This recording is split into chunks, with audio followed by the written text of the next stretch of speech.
Question कह रहा है which one of the following mineral is formed by decomposition of rocks living a residual mass of weathered material. तो देखिए decomposition of rock से बनता है और साथ ही साथ क्या करता है, वेदर्ड मटेरियल का एक रेसिडुअल मास छोड़ देता है। ठीक है, तो ऐसा कौन सा मिनरल है आपको बताना है, तो ये होता है बॉक्साइट। ठीक है, और बॉक्साइट किसका ओर है, तो ओर याद रखिएगा ये एल्यूमिनियम का ओर है। कभी कभी सीधे सीधे पूछ लिया आता है ये किसका ओर है, तो एल्यूमिनियम का ये ओर है। क्वेश्चन नंबर सेकंड पे आते हैं। सेकंड क्वेश्चन में कहा गया कोडरमा इन झारखंड। अब देखिए कभी कोई ये भी पूछ लिया जाता है कोडरमा कहाँ पर है, तो याद रखिए कोडरमा झारखंड में है। Is leading producer of which one of the following minerals, तो किस मिनरल का लीडिंग प्रोड्यूसर है, तो यहाँ पर माइका बहुत ज्यादा प्रोड्यूस होता है। तो यहाँ पर अगर देखेंगे तो बी ऑप्शन जो है that is the correct answer. Question number third पे आते हैं। थर्ड क्वेश्चन को देखते हैं। थर्ड क्वेश्चन में कहा गया minerals are deposited and accumulated in stratas of which of the following rocks. देखिए स्ट्रेटास जो हैं इस तरीके के लेयर्स होती हैं।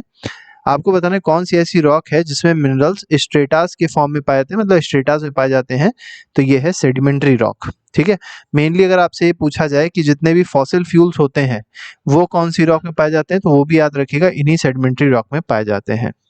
क्वेश्चन नंबर फोर्थ पे आते हैं। फोर्थ में कहा गया which one of the following mineral is contained in monazite sand.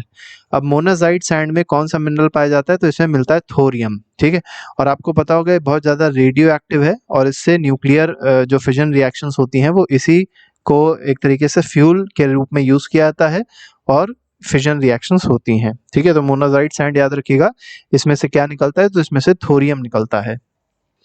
अगले क्वेश्चन पे आते हैं। क्वेश्चन नंबर 5 देखेंगे। फिफ्थ क्वेश्चन देखिए क्या कह रहा है। मोस्ट टूथपेस्ट जो होते हैं उनके बारे में पूछा गया है कि जो ज्यादातर टूथपेस्ट होते हैं आर मेड वाइट। अब ये वाइट कैसे बनाए जाते हैं, तो किसके कौन सा केमिकल यूज किया था, ये यहाँ पर आपको बताना है। Which comes from mineral called rutile. अब ये जो केमिकल होता है वो किस मिनरल से आता है, तो रुटाइल से आता है, इल्मेनाइट से आता है और एनाटेस से आता है। तो ये क्या है, ये है टाइटेनियम ऑक्साइड। तो याद रखिएगा टाइटेनियम ऑक्साइड किसमें होता है, टूथपेस्ट में होता है। नेक्स्ट पे आते हैं। क्वेश्चन नंबर 6 में कहा गया the sparkle in some toothpaste come from. अब देखिए स्पार्कल जो होता है टूथपेस्ट में, अगर आप स्पार्कल देखेंगे तो स्पार्कल किससे आता है, तो ये है माइका। ठीक है, तो माइका भी टूथपेस्ट में मिलाया जाता है जिससे कहीं ना कहीं स्पार्कलिंग, आपने देखा होगा टूथपेस्ट में स्पार्कल जैसा होता है, चमक जैसी होती है, तो वो इसी माइका की वजह से होती है। Our mineral intake represent only dash % of our total intake of nutrients. देखिए हम लोग जो भी मिनरल इंटेक लेते हैं उसमें कितना % न्यूट्रिएंट्स लेते हैं ये आपको यहाँ पर बताना है। ठीक है, तो न्यूट्रिएंट्स का अगर आप परसेंटेज देखेंगे तो बहुत कम होता है, 0.3% ही होता है। तो यहाँ पर जो सी ऑप्शन है that is correct. Question number 8 पे आते हैं। 8 में कहा गया minerals are homogeneous naturally occurring substance with a definable internal structure. ये बात जो कही गई बिल्कुल सही है। ठीक है, तो मिनरल्स कैसे होते हैं, होमोजीनियस होते हैं।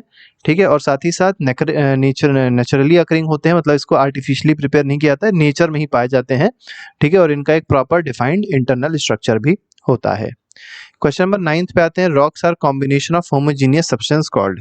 अब देखिए रॉक्स क्या होते हैं, तो ये कॉम्बिनेशन होते हैं किसके, होमोजीनियस सब्सटेंस के कॉम्बिनेशन होते हैं। और ये होमोजीनियस सब्सटेंस क्या है ये यहाँ पर आपको बताना है। तो इन होमोजीनियस सब्सटेंस को क्या कहेंगे, मिनरल्स कहेंगे।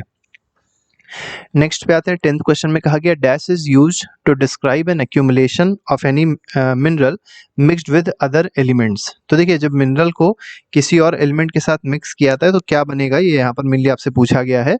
तो ये मेनली क्या है, ये है ओर। ठीक है, और इसी ओर में से क्या निकाला जाता है, एलिमेंट्स को निकाला जाता है। ठीक है, नेक्स्ट पे आते हैं। माइनिंग कह सकते हैं, माइनिंग अलग चीज है। ठीक है, नेक्स्ट पे आते हैं। दो स्टेटमेंट यहाँ पर दिए गए हैं, स्टेटमेंट 1 और स्टेटमेंट 2। दोनों स्टेटमेंट को पढ़ेंगे और देखेंगे कौन सा स्टेटमेंट सही है। पहले में कहा गया in igneous and metamorphic rock mineral may occur in cracks, crevices, faults और जॉइंट्स। देखिए चाहे इग्नियस रॉक हो, इग्नियस रॉक आपको पता होगा जो मैग्मा होता है। ठीक है, मैग्मा के सॉलिडिफाई होने से जो चीज बनती है, जो रॉक बनता है उसको बोलते हैं इग्नियस रॉक। और जब इस इग्नियस रॉक पे बहुत ज्यादा प्रेशर टेम्परेचर पड़ता है, ठीक है, तो वो क्या बनाता है, मेटामॉर्फिक रॉक बनाता है। ठीक है, अब ये दोनों रॉक जो है इनमें मिनरल्स अगर आप देखेंगे तो क्रैक्स में पाए जाते हैं, क्रेवाइसेस में पाए जाते हैं, फॉल्ट्स में पाए जाते हैं, जॉइंट्स में पाए जाते हैं। बिल्कुल सही स्टेटमेंट है। स्टेटमेंट 2 कह रहा है the small occurrence are called veins. देखिए जो जहां पर बहुत कम मात्रा में पाए जाएंगे उसको वेन्स कहेंगे, और जो लार्जर जहां पाए, बहुत ज्यादा जहां पाए जाते हैं उसको क्या कहते हैं, लोड्स कहते हैं। दोनों बातें बिल्कुल सही हैं। तो सी स्टेटमेंट सही हो जाएगा, बोथ 1 and 2 आर करेक्ट। अब थोड़ा सा हम लोग सेडिमेंट्री रॉक के बारे में देख लेते हैं, क्योंकि हम लोग ने इग्नियस और मेटामॉर्फिक देखा, सेडिमेंट्री भी थोड़ा देख लेते हैं एनसीईआरटी में क्या बताया गया। तो इन sedimentary rock number of minerals occur in beds, ठीक है। तो बहुत सारे मिनरल सेडिमेंट्री रॉक में पाए जाते हैं, ठीक है, बेड्स में या लेयर्स में, याद रखिएगा लेयर फॉर्म में होती है, स्ट्रेटा फॉर्म में होती है sedimentary rock. They are formed as result of deposition, accumulation and concentration horizontal strata. तो आपको हमने बताया था स्ट्रेटा इस तरीके का है और इसी में ही कहीं ना कहीं बीच में मिनरल होता है। Coal and some form of, देखिए यहाँ पर बोला गया है कोल के बारे में बताया गया है, ठीक है, coal and some form of iron ore, ठीक है। तो कोल हो गया, आयरन ओर हो गया, ठीक है, have been concentrated as result of long periods under great heat and pressure. तो बहुत ज्यादा हीट और प्रेशर लगता है और ये सब चीजें भी इसमें मिलती है, जैसे कोल हो गया, ठीक है। फॉसिल फ्यूल हमने आपको बताए थे, ये केवल और केवल सेडिमेंट्री रॉक में ही आपको देखने को मिलेंगे। Another group of sedimentary minerals include gypsum। gypsum भी आप अगर देखेंगे तो सेडिमेंट्री रॉक में ही पाया जाता है, ठीक है। और पोटैश सॉल्ट हो गए, सोडियम सॉल्ट्स हो गए, तो ये सब किस में होते हैं, सेडिमेंट्री रॉक में ही पाए जाते हैं, सेडिमेंट्री मिनरल्स इनको कहा जाता है। They are formed as a result of evaporation specially in arid regions. और मेनली कहाँ पाए जाते हैं, तो ऐसी जगह पाए जाते हैं जो एरिड मतलब है बहुत ज़्यादा गर्म होगा और बहुत ज़्यादा मतलब वहाँ कहीं बारिश वारिश नहीं होगी, बहुत सूखा एरिया होगा, ठीक है। तो ऐसी एरियाज में ये सब मिनरल्स पाए जाते हैं। अच्छा, मिनरल्स के बारे में देखा जाए तो ये चार्ट आप देखेंगे तो एनसीईआरटी में बना हुआ है।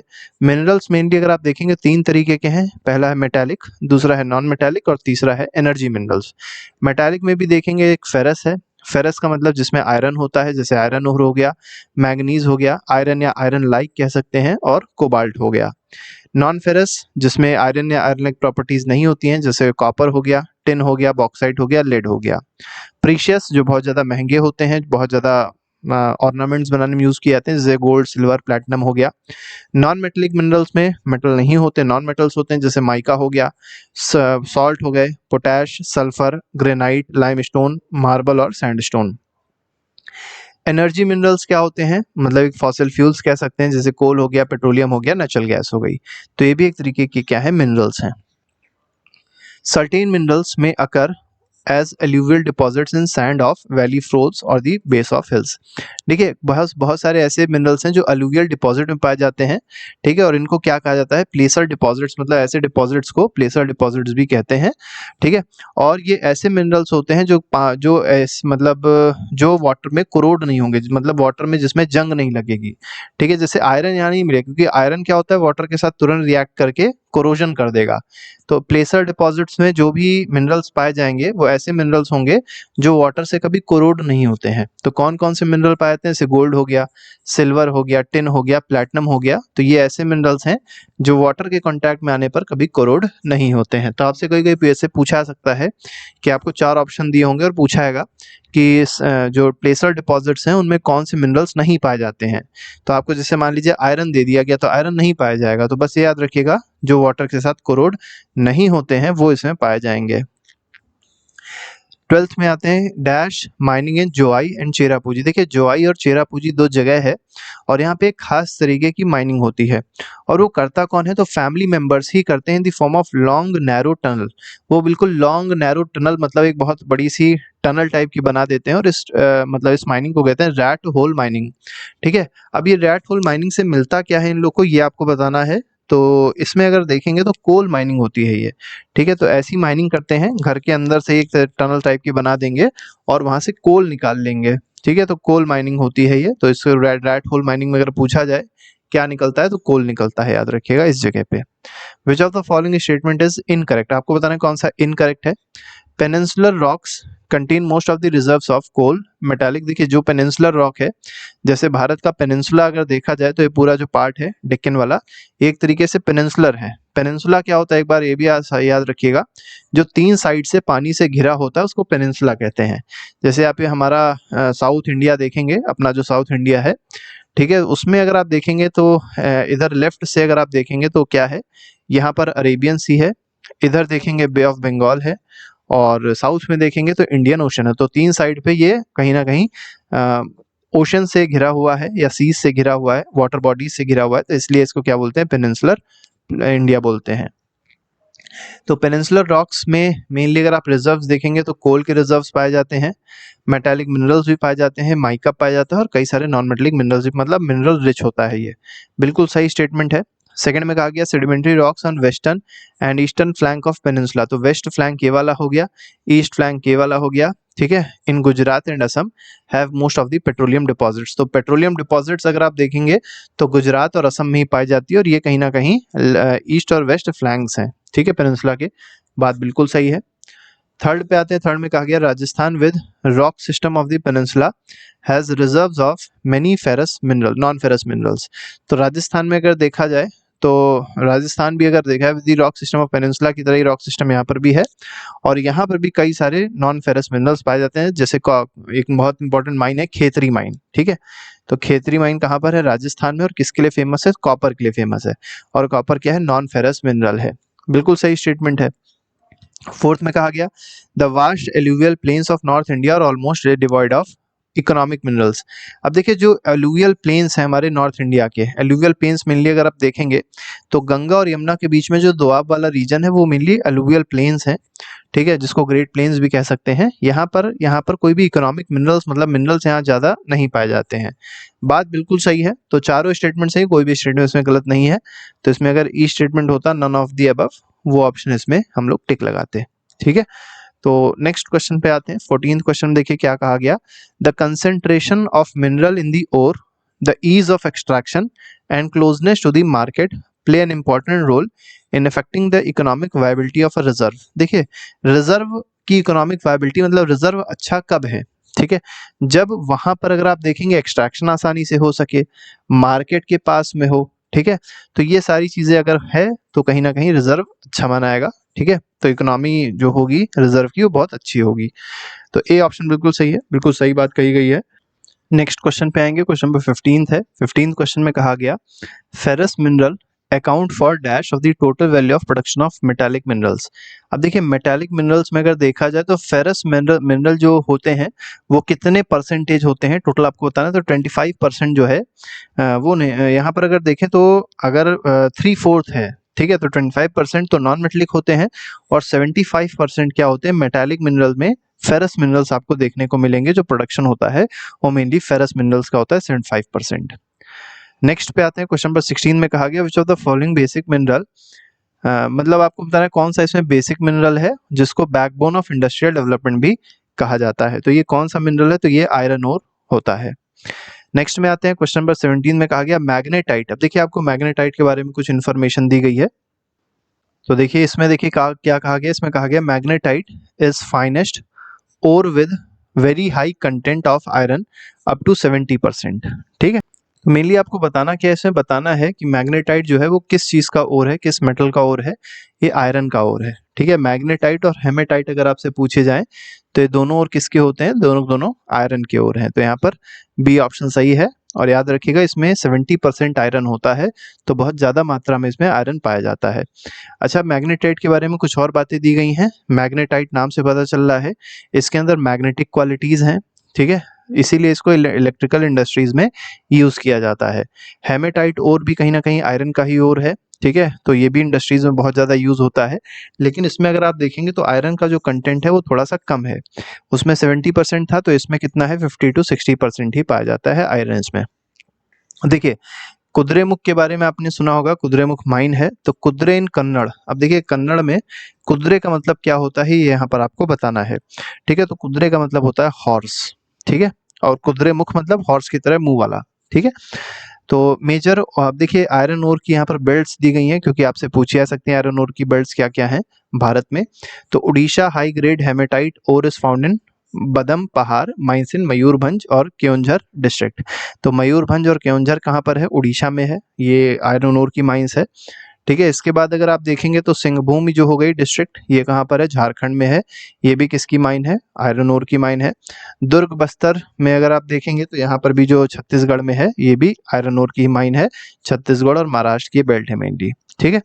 बहुत ज्यादा हाई ग्रेड हेमेटाइट कहाँ पाए जाते हैं? तो बायलाडेला रेंज में पाए जाते हैं, ठीक है, छत्तीसगढ़। इसके साथ और भी देखिए बहुत सारी जगह दी गई हैं, जैसे यहाँ पर आप देखेंगे बेलारी, चित्रदुर्ग, चिकमंगलुरु, तुमकारू बेल्ट जो है ये भी आयरन ओर के लिए ही फेमस है, ठीक है। कुद्रेमुख माइन जो है भी हमने आपको बताया था कर्नाटका में है। ठीक है, ये 100% एक्सपोर्ट यूनिट है, मतलब यहाँ से हर चीज़, ये जितना भी आयरन ओर निकलता है वो सीधे सीधे एक्सपोर्ट कर दिया जाता है, मतलब भारत में नहीं रखते, उसको बाहर भेज देते हैं। ठीक है, ट्रांसपोर्टेड एज स्लरी, तो इसकी बाकायदा लुगदी बनाते हैं, स्लरी बनाते हैं और फिर उसको पाइपलाइन के थ्रू क्या कर देते हैं, कोस्टल जो भी हमारे रीजन से वहाँ तक भेजते हैं, फिर पोर्ट के थ्रू, मतलब शिप के थ्रू वो पहुँच जाता है दूसरी कंट्रीज में। ठीक है, महाराष्ट्र बेल्ट भी है, महाराष्ट्र गोवा बेल्ट भी जो है उसके लिए फेमस है, किसके लिए, आयरन ओर के लिए। नेक्स्ट में आते हैं क्वेश्चन नंबर 20 में कहा गया which of the following is mainly used in manufacturing of steel and ferromagnetic alloy. तो देखिए, स्टील के लिए और फेरोमैग्नेटिक एलॉय के लिए आपको बताना है कौन सी चीज यूज होती है, क्या यूज होता है, तो यूज होता है मैग्नीज। तो यहाँ पर डी ऑप्शन जो है दैट इज करेक्ट। ठीक है, इसमें थोड़ी सी इंफॉर्मेशन दी गई है, जैसे 10 kg जो मैग्नीज है वो यूज होता है 1 टन स्टील बनाने के लिए। याद रखिएगा, 1 टन स्टील बनाने के लिए कितना मैग्नीज चाहिए, 10 किलो मैग्नीज चाहिए। मैग्नीज के कुछ और भी यूजेस हैं, जैसे ब्लीचिंग पाउडर को मैन्युफैक्चर करने के लिए, इंसेक्टिसाइड्स को मैन्युफैक्चर करने के लिए और पेंट्स बनाने के लिए भी मैग्नीज का इस्तेमाल होता है। यहाँ पर आप देख सकते हैं कई सारी आपको माइंस दिखाई पड़ रही होंगी, जैसे ये जो पूरा आपको पोर्शन इस तरीके का दिखाई पड़ रहा है, ठीक है, थोड़ा सा शेडेड टाइप का, ये आयरन ओर फील्ड्स हैं। इसके बाद जो रेड कलर से आपको दिखाई पड़ रही है आयरन ओर माइंस है। आयरन ओर माइंस में अगर आप देखेंगे तो मयूरभंज है, क्योंझर है, दुर्ग है, चंद्रपुर है, बायलाडिला है, ठीक है, बेलारी हो गया, रत्नागिरी महाराष्ट्र हो गया, गोवा हो गया, ठीक है, चिकमंगलुरु, तुमकारू, ठीक है, कुद्रेमुख। ठीक है, तो ये सब के सब किससे रिलेटेड है, आयरन ओर से रिलेटेड है। इसके बाद जो स्टार दिखाई पड़ रहा है ये क्या है, ये आपके माइका के हैं। तो स्टार आप देखेंगे नेल्लोर हो गया, ठीक है, गया हो गया, हजारीबाग हो गया। ठीक है, इसके बाद देखिए आयरन ओर एक्सपोर्टिंग पोर्ट्स कौन कौन से हैं, तो एक्सपोर्टिंग पोर्ट मेनली आपको पाराद्वीप दिखाई पड़ रहा होगा, ये उड़ीसा में है। यहाँ से मेनली आयरन ओर जो है वो एक्सपोर्ट कर दिया जाता है दूसरी कंट्रीज में। ठीक है, नेक्स्ट पे आते हैं, अगला सवाल देखते हैं क्या कह रहा है। द बालाघाट माइंस इन मध्य प्रदेश। अब देखिए, बालाघाट माइंस के बारे में बताया गया है कि बालाघाट माइंस जो है मध्य प्रदेश की, खेतरी माइन जो है राजस्थान की, और सिंहभूमि डिस्ट्रिक्ट जो झारखंड का है, ये लीडिंग प्रोड्यूसर किस चीज का है, तो ये कॉपर के लीडिंग प्रोड्यूसर है। अगर आपको एक खेतरी माइन दिख जाए तो आप समझ जाइए आंसर क्या हो जाएगा, कॉपर हो जाएगा। नेक्स्ट में आते हैं, bauxite deposits are formed by the decomposition of wide varieties of rocks rich in dash silicates।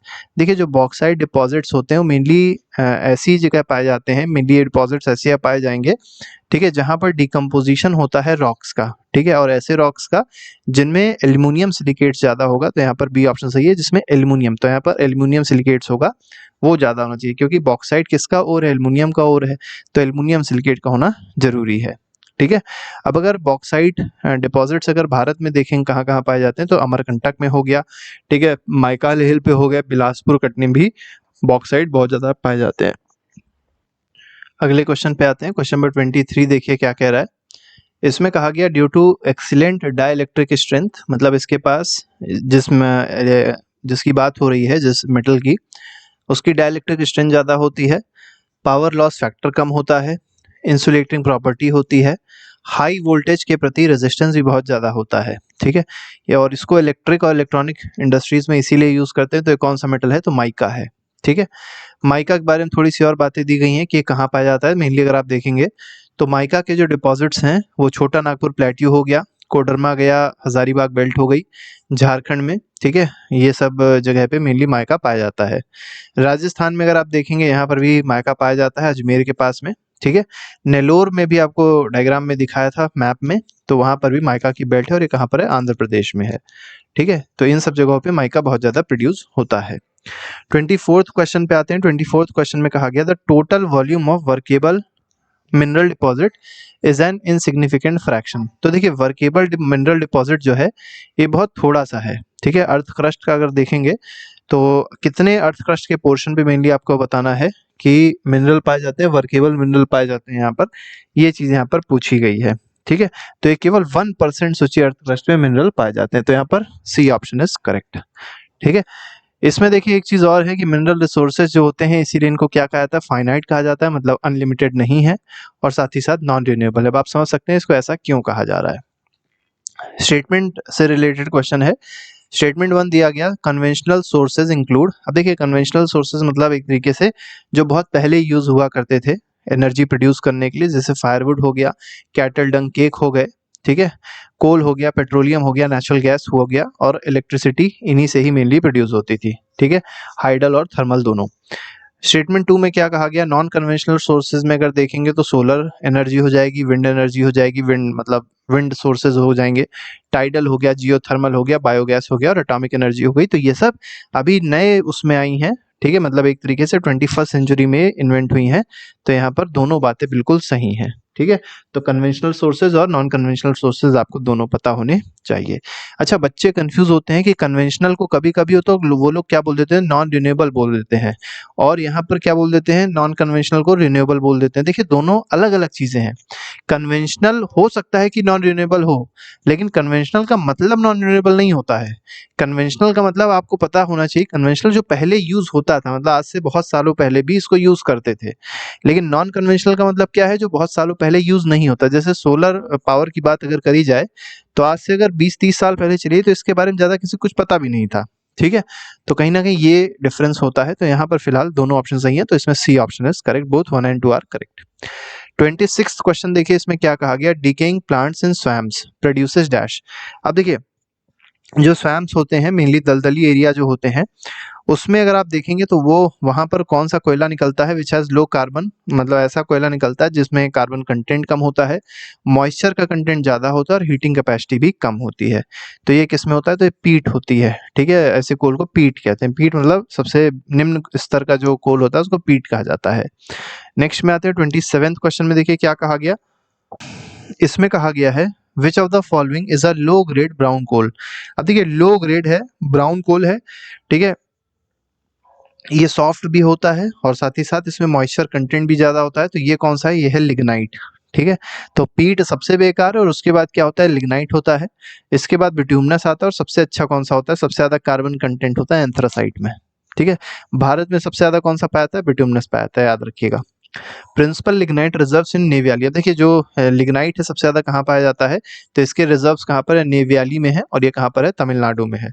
आपसे ऐसे पूछ सकते हैं कि नेवियाली किस चीज के लिए फेमस है, तो याद रखिएगा लिग्नाइट कोल के लिए फेमस है। नेक्स्ट में आते हैं, क्वेश्चन नंबर 28 में कहा गया, coal that has been buried deep and subjected to increase temperature is dash coal. आपको बताना है ऐसा कोल जो बहुत नीचे पाया जाता है और साथ ही साथ अगर आप देखेंगे तो बहुत इस पे टेम्परेचर लगता है, मतलब बहुत प्रेशर टेम्परेचर लगता है, तब ये कोल फॉर्म होता है और ये सबसे ज्यादा कमर्शियल यूज में यूज किया जाता है। एक तरीके से ये है बिट्यूमनस कोल, भारत में सबसे ज्यादा यही पाया जाता है। और ये भी दो तरीके का होता है, याद रखिएगा, एक लो ग्रेड होता है और एक हाई ग्रेड होता है, ठीक है। लो ग्रेड में अगर आप देखेंगे, भारत जो है वो लो ग्रेड कोल पाया जाता है यहाँ पर, इसमें कार्बन कंटेंट बहुत ही कम होता है, जबकि हाई ग्रेड में कार्बन कंटेंट थोड़ा सा ज्यादा होता है, अप्रोक्सीमेटली 50-60% होता है, ठीक है। इसीलिए कहीं ना कहीं कोल की भारत को बहुत ज्यादा आवश्यकता रहती है, क्योंकि यहाँ पर जो कोल पाया था उसकी एफिशिएंसी कम है। 29th पे आते हैं, इसमें कहा गया, which of the following is highest quality hard coal. सबसे ज्यादा अच्छी क्वालिटी का हार्ड कोल कौन सा है, एंथ्रासाइट है। तो यहाँ पर ए ऑप्शन सही है, ठीक है। कोल के बारे में भी थोड़ा सा अगर देख लिया जाए तो कोल में क्या कहा गया, in India coal occurs in rock series of 2 main geological ages. अब देखिए, मेनली 2 रॉक सीरीज में कोल पाए जाते हैं, गोंडवाना में पाया जाता है, मतलब गोंडवाना रॉक सिस्टम में भी कोल पाया जाता है, और टर्शरी डिपॉजिट जो है इसमें भी कोयला पाया जाता है। याद रखिएगा, ये दोनों नाम याद रखिएगा, गोंडवाना और टर्शरी डिपॉजिट्स में कोयला पाया जाता है, ठीक है। अब कोयले का देखिए, यहाँ पर थोड़ा सा आपको कोल माइंस दे दी गई हैं, कोल फील्ड्स, आपको ये जो जगह दिखाई पड़ रही है इस तरीके से जो बंद है, ठीक है, शेडेड पोर्शन में, ये आपकी क्या है, कोल फील्ड्स हैं। कोल माइंस का जहाँ ट्राइंगल बना है, जैसे कोरबा हो गया, ठीक है, सिंगरौली हो गई, तलचेर हो गया, ठीक है, झारिया, बोकारो, रानीगंज, ठीक है। इधर आप इधर साइड भी देखेंगे, नॉर्थ ईस्ट में भी कई सारी जगह हैं, जैसे नजीरा हो गया, ठीक है, नरकटिया हो गया और माकूम हो गया, तो इन सब में भी कोल पाया जाता है, ठीक है। साउथ में आप देखेंगे तो नेवियाली, अभी हमने आपको बताया था, तमिलनाडु में है, लिग्नाइट के लिए फेमस है। इसके बाद देखिए कुछ और चीजें भी देख लीजिए यहाँ पर, क्योंकि ये पता होना चाहिए। ऑयल फील्ड्स की बात अगर करी जाए तो बसीन हो गया, बॉम्बे हाई हो गया, मुंबई हाई जिसको बोलते हैं, ठीक है। अनकालेश्वर हो गया, आपसे पूछा था अनकालेश्वर किस स्टेट में है, तो याद रखिएगा गुजरात में है, ठीक है। इस तरीके से यहाँ पर भी आप देखेंगे तो दुबई असम में है, तो यहाँ पर भी एक तरीके से ऑयल फील्ड्स पाई जाती हैं। गैस रिजर्व्स भी दिए गए हैं, गैस रिजर्व बहुत ज़्यादा भारत में नहीं पाए जाते हैं, इसलिए आपको ज़्यादा देखने को भी नहीं मिलेंगे। ठीक है, अब यहाँ पर हजारीबाग जो HVJ नेचुरल गैस पाइपलाइन है, आप देख सकते हैं हजीरा से निकल रही है। ठीक है, HVJ है तो हजीरा से निकलेगी। ठीक है, इसके बाद कहाँ से कहाँ तक जाएगी। ठीक है, तो HVJ पाइपलाइन थोड़ा सा दिखाते हैं आपको। ठीक है, तो हजीरा से देखिए निकली, जो आपका गुजरात में पड़ेगा। ठीक है, वी से आप देखेंगे तो वी से आपका विजयपुर है, यहाँ पे विजयपुर दिखाई पड़ रहा है, इसके पास से गुजर रही है।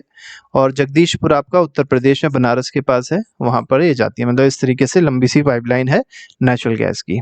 ठीक है, नेक्स्ट पे आते हैं डैश 30th क्वेश्चन में कहा गया about dash % of India's petroleum production is from Bombay high. अब देखिए बॉम्बे हाई से आपको बताना है कितना भारत का प्रोडक्शन होता है, किस चीज का, इंडियन पेट्रोलियम प्रोडक्शन जो है बॉम्बे हाई से कितना होता है। तो ये अप्रोक्सीमेटली अगर आप देखेंगे तो ये कितना होता है, तो ये 63% होता है। तो यहाँ पर बी ऑप्शन सही है। 18% कहाँ से होता है, गुजरात से होता है, और 16% कहाँ से होता है, असम के दिग्बोई से होता है। गुजरात में आपको बताया था अंकालेश्वर है, वहां से होता है। ठीक है, यहाँ पर देखिए थोड़ी सी और बात दी गई है। Most of the petroleum occurrences in India are associated with anticlines and fault traps. Anticlines में और फॉल्ट ट्रैप्स में पेट्रोलियम पाया जाता है, और मेनली टर्शरी एज के होने चाहिए। ठीक है, कुछ और बातें भी दी गई हैं, जैसे in the regions of folding anticlines और domes it occurs where oil is trapped inside the crest of the upfold. The oil bearing layer is porous limestone और sandstone. तो ऑयल bearing layer जो होती है वो कैसी होती है, पोरस लाइमस्टोन होगी या सैंडस्टोन की होगी। ठीक है, अंकालेश्वर ही पूछा गया, अंकालेश्वर जो है ये कहाँ की ऑयल फील्ड है, तो आपको बताया भी हमने गुजरात की है। ठीक है, असम जो है ये ओल्डेस्ट ऑयल प्रोड्यूसिंग स्टेट है भारत का। ठीक है, यहाँ पर अगर आप देखेंगे तो दिग्बोई है, नरकटिया है, और साथ ही साथ मोरान हगरीजान है। ठीक है, तो ये सब भी आपको पता, ये भी कहीं ना कहीं ऑयल फील्ड्स हैं इंपॉर्टेंट इस स्टेट के, असम के। ठीक है, 32nd क्वेश्चन कहा गया which of the following is an important clean energy resource found in association with और विदाउट पेट्रोलियम। तो पेट्रोलियम की मदद से या पेट्रोलियम के बिना ये क्लीन एनर्जी रिसोर्स पाया जाता है, कौन सा है, ये नेचुरल गैस है। ठीक है, नेचुरल गैस में अगर पूछा जाए आपसे कि सबसे ज्यादा गैस कौन सी होती है, सबसे ज्यादा कॉन्स्टिट्यूएंट किस गैस का है, तो मीथेन का होता है, याद रखिएगा CH4। ठीक है, अबाउट 75% होती है। 33rd क्वेश्चन में कहा गया natural gas is considered an environmental friendly gas. अब देखिए नेचुरल गैस को क्या बुलाता है, इन्वायरमेंटल फ्रेंडली गैस बुलाता है। ठीक है, क्यों, क्योंकि इसमें जो एमिशन कार्बन डाइऑक्साइड का होता है बहुत ही कम होता है। ठीक है, इसीलिए इसको क्या बोलते हैं, नेचुरल इन्वायरमेंट फ्रेंडली गैस इसको बुलाता है। ठीक है, नेक्स्ट पे आते हैं। नेक्स्ट क्वेश्चन में देखिए क्या कहा गया, क्वेश्चन नंबर 34 है, लेकिन उससे पहले यहाँ पर नेचुरल गैसेस के कुछ रिजर्व दिए गए हैं, जैसे कृष्णा गोदावरी बेसिन हो गया, बॉम्बे हाई हो गया, ठीक है, गल्फ ऑफ कैम्बे हो गया, अंडमान एंड निकोबार आइलैंड हो गए। ठीक है, इसके बाद यहाँ पर देखिए 1700 किलोमीटर की एक पाइपलाइन है जो भी हमने दिखाई थी आपको, हजीराबाद, विजयपुर और जगदीशपुर में। ठीक है, ये मेनली क्या करती है, गैस को ट्रांसपोर्ट करने में मदद करती है। आपसे ये लेंथ पूछी जा सकती है कितनी लंबी है ये, तो 1700 किलोमीटर की है, याद रखिएगा। ठीक है, नेक्स्ट पे आते हैं 34th क्वेश्चन में कहा गया hydro electricity is generated by fast flowing water. देखिए डैम बनाए जाते हैं, डैम की बहुत ज्यादा हाइट होती है। ठीक है, फिर डैम पानी ऐसे भर गया मान लिया पीछे की ओर, फिर यहाँ पर गेट्स लगे होते हैं, स्लूज गेट्स जिसको कहते हैं, नीचे ऐसे करके टरबाइन लगी होती है, टरबाइन के ब्लेड्स होते हैं। ठीक है, अब क्या है, पानी इस जब गेट से गिरेगा नीचे आएगा तो क्या होगा, टरबाइन बहुत तेजी से रोटेट होगी, और जब ये टरबाइन के ब्लेड्स रोटेट होंगे तो इसी से एक जनरेटर अटैच होता है, और वो क्या कर देगा, इलेक्ट्रिसिटी जनरेट कर देगा। तो ये कौन सी इलेक्ट्रिसिटी है, तो renewable energy, renewable source of energy है। तो यहाँ पर ए ऑप्शन बिल्कुल सही होगा। ठीक है, यहाँ पर अगर आप देखेंगे, जैसे हमने डैम की बात करी, तो डैम को ही मल्टीपर्पज प्रोजेक्ट भी कहते हैं, और भारत में कई सारे हैं, जैसे भाखरा नंगल हो गया, दामोदर वैली कॉर्पोरेशन हो गया, कोपली हाइडल प्रोजेक्ट हो गया। ठीक है, तो ये सब हाइड्रो इलेक्ट्रिसिटी प्रोड्यूस करते हैं। नेक्स्ट क्वेश्चन पे आते हैं, क्वेश्चन नंबर 35 देखिए क्या कह रहा है, which power plant produces electricity by using coal, petroleum and natural gas. तो आपको बताना है कोल यूज करके, पेट्रोलियम को यूज करके या नेचुरल गैस को यूज करके जो इलेक्ट्रिसिटी प्रोड्यूस होती है उस पावर प्लांट को क्या कहा जाएगा, ये यहाँ पर आपसे पूछा गया है। तो इसको कहेंगे हम लोग थर्मल पावर प्लांट। ठीक है, तो यहाँ पर सी ऑप्शन सही है। हाइडल में क्या होता है, अभी हमने आपको बताया था, जो वाटर के थ्रू इलेक्ट्रिसिटी प्रोड्यूस होती है, और सोलर में अगर आप देखेंगे तो सनलाइट के थ्रू इलेक्ट्रिसिटी प्रोड्यूस किया जाता है। ठीक है, 30। अब देखिए यहाँ पर अगर एक चीज, एक फैक्ट आप ये भी याद रखिएगा, भारत में total 310 thermal power plant Bharat में इस समय है। ठीक है, ये भी कहीं ना कहीं इंपॉर्टेंट है, पूछा सकता है। ठीक है, नेक्स्ट पे आते हैं, सबसे ज्यादा इलेक्ट्रिसिटी जो भारत में भी प्रोड्यूस होती है वो थर्मल पावर प्लांट के थ्रू मिलती है हम लोग को। यहाँ पर देखिए आपको कुछ यहाँ पर न्यूक्लियर पावर प्लांट और थर्मल पावर प्लांट दिए गए हैं। देखिए थर्मल तो इतने सारे हैं, नहीं पूछे आएंगे, लेकिन जिस भी स्टेट के आप हैं, जैसे मैं मान लीजिए उत्तर प्रदेश का हूँ, तो हरदुआगंज हो गया, पनकी हो गया, परीक्षा हो गया, ये पता होना चाहिए कौन से हैं ये, ठीक है। तो स्टेट से रिलेटेड अगर आपको स्टेट बोर्ड की तैयारी करते हैं तो उससे रिलेटेड आपको ये थोड़ा सा पता होना चाहिए। जो रेड से दिए गए हैं ये आपके न्यूक्लियर पावर प्लांट है, जैसे नरोरा यूपी में है, रावत भाटा अगर आप देखेंगे राजस्थान में है, ठीक है, ककरापारा देखेंगे गुजरात में है, तारापुर महाराष्ट्र में है, कायगा देखेंगे कर्नाटका में है, ठीक है। इस तरीके से आपको कई सारे देखने को मिलेंगे। कलपक्कम यहाँ पर एक दिया गया है, तमिलनाडु में है। तो ये आपके कुछ न्यूक्लियर पावर प्लांट हैं, ठीक है। 36 क्वेश्चन देखिए, 36 क्वेश्चन में क्या कहा गया, solar energy, wind energy, tidal energy, biomass energy from waste material, they are called dash energy resources. देखिए सोलर हो गया, विंड हो गया, टाइडल हो गया, बायोमास हो गया, ये सबके सब जितनी भी एनर्जीज हैं, तो ये अगर आप देखें सोलर, विंड, टाइडल, बायोमास सबके सब रिन्यूएबल भी है, नॉन कन्वेंशनल भी है। तो यहाँ पर सी ऑप्शन सही है, बोथ ए एंड बी, ठीक है। नेक्स्ट क्वेश्चन पे आएंगे, क्वेश्चन नंबर 37 देखेंगे, यूरेनियम एंड थोरियम। देखिए दो मटेरियल की बात हो रही है, ठीक है। ये एक तरीके से फ्यूल है, न्यूक्लियर फ्यूल है ये, ठीक है। कहाँ पर अवेलेबल है, झारखंड में अवेलेबल है, अरावली रेंजेस जो राजस्थान के वहां पर अवेलेबल है। और इससे कौन सी पावर प्रोड्यूस होती है, तो न्यूक्लियर पावर इससे प्रोड्यूस होती है, मतलब न्यूक्लियर एनर्जी से प्रोड्यूस होती है। और रिएक्शन याद रखिएगा, उसको कहते हैं न्यूक्लियर फिजन, ठीक है। फ्यूजन ना लिख दीजिएगा, ठीक है, न्यूक्लियर फिजन है, ठीक है। कभी कभी आपसे ये पूछा सकता है न्यूक्लियर फ्यूजन कहाँ होता है, तो फ्यूजन जो होता है ये होता है कहाँ पर, सन में, ठीक है। या हाइड्रोजन बम में भी न्यूक्लियर फ्यूजन ही होता है। Monazite sand of Kerala is rich in. अब देखिए मोनाजाइट सैंड आपको बताया था कहाँ पाई जाती है, केरला में। किस चीज में रिच है, थोरियम में रिच है, और ये भारत में पाई जाती है, बहुत अच्छी बात है। Photovoltaic technology converts dash energy into electricity. अब फोटोवोल्टाइक दिया गया, तो फोटो आपसे पता चला होगा किससे रिलेटेड है, सनलाइट से रिलेटेड है। तो ये सनलाइट की एनर्जी को इलेक्ट्रिकल एनर्जी में कन्वर्ट करता है, तो सोलर एनर्जी को इलेक्ट्रिकल एनर्जी में कन्वर्ट करेगा। तो इसमें ए ऑप्शन बिल्कुल सही है, ठीक है। इसके बाद आते हैं, आखिरी सवाल है आज का, इसमें देख लेते हैं क्या बोला गया है। इसमें कहा गया the largest wind farm cluster is located in from Nagercoil to Madurai. तो कहाँ पर ये लोकेटेड है, किस स्टेट में लोकेटेड है, आपसे मेनली स्टेट यहाँ पर पूछा गया है, ठीक है। दो क्वेश्चन इसके बाद और देख लेंगे, लेकिन पहले यहाँ पर देख लेते हैं कौन से स्टेट में है ये दोनों चीजें। तो नागरकोइल से लेके मदुरई तक है, ये तमिलनाडु में है, ठीक है। इसके अलावा आप देखेंगे तो कई जगह और भी हैं जहां पर विंड फार्म पाए जाते हैं, जैसे आंध्र प्रदेश हो गया, कर्नाटका हो गया, गुजरात हो गया, केरला हो गया, महाराष्ट्र, लक्षद्वीप, यहाँ पर भी विंड फार्म्स पाए जाते हैं, ठीक है। नागरकोइल और जैसलमेर बहुत ज़्यादा इफेक्टिव यहाँ पर यूज़ होता है विंड एनर्जी का, तो ये भी कहीं ना कहीं इंपॉर्टेंट है, ठीक है। यहाँ पर गोबर गैस प्लांट के बारे में दिया गया, आप लोग ने साइंस में सोर्सेज ऑफ एनर्जी चैप्टर में पढ़ा होगा, ठीक है। तो गोबर गैस प्लांट होते हैं, ये भी भारत के रूरल इंडिया में मेनली बनाए जाते हैं। इसके दो बेनिफिट्स होते हैं, ट्विन बेनिफिट्स हैं इसके। पहला तो इलेक्ट्रिसिटी मिल जाती है, और दूसरा मैन्योर भी मिल जाता है, मतलब एक तरीके से गोबर गैस से गैस भी मिल जाएगी, ठीक है, जिसको हम लोग फ्यूल की तरह यूज कर सकते हैं, और मैन्योर मिल जाएगा जिसको हम लोग खेतों में डाल के अपनी खेती को और अच्छा कर सकते हैं। और इसको बनाना भी आसान है, मतलब इसके थ्रू इलेक्ट्रिसिटी जनरेट करना भी, इलेक्ट्रिसिटी कहें या एनर्जी कहें, जनरेट करना आसान होता है, कॉस्ट कम लगती है, बहुत सारी चीजें हैं। 41st क्वेश्चन में कहा गया in India gulf of Khambhat, gulf of Kutch in Gujarat on the western coast and Gangetic delta in Sundarban region of West Bengal provide ideal condition for utilizing dash energy. देखिए गल्फ ऑफ खंबात की बात करी जाए, ठीक है, इसके बाद गैंजेटिक डेल्टा की बात करी जाए जो सुंदरबन में है, ठीक है, और गल्फ ऑफ कच्छ की बात करी जाए, तो मेनली टाइडल इलेक्ट्रिसिटी के लिए, टाइडल एनर्जी के लिए बहुत ज़्यादा सूटेबल है, तो यहाँ पर tidal will be the correct answer. 42nd question है, ये हमारा आज का आखिरी सवाल रहेगा। इसमें कहा गया which of the following form of energy refer to heat and electricity produced by using the heat from the interior of earth. देखिए अर्थ का इंटीरियर आपको पता होगा बहुत ज्यादा गर्म है, लावा वावा पाए जाते हैं नीचे, ठीक है, मेनली मैग्मा पाया जाता है, लावा जब ऊपर आता है तो उसको बोलते हैं, ठीक है। तो यहाँ पर पूछा गया है कि इंटीरियर ऑफ अर्थ से जो हीट और इलेक्ट्रिसिटी मेनली हम लोग फॉर्म कर सकते हैं, तो उसको कौन सी एनर्जी बोलेंगे, इसको बोलेंगे जियोथर्मल एनर्जी, ठीक है। तो यहाँ पर जियो मतलब है अर्थ, और थर्मल मतलब हीट, तो अर्थ की हीट से जो एनर्जी प्रोड्यूस होगी दैट इज जियोथर्मल एनर्जी।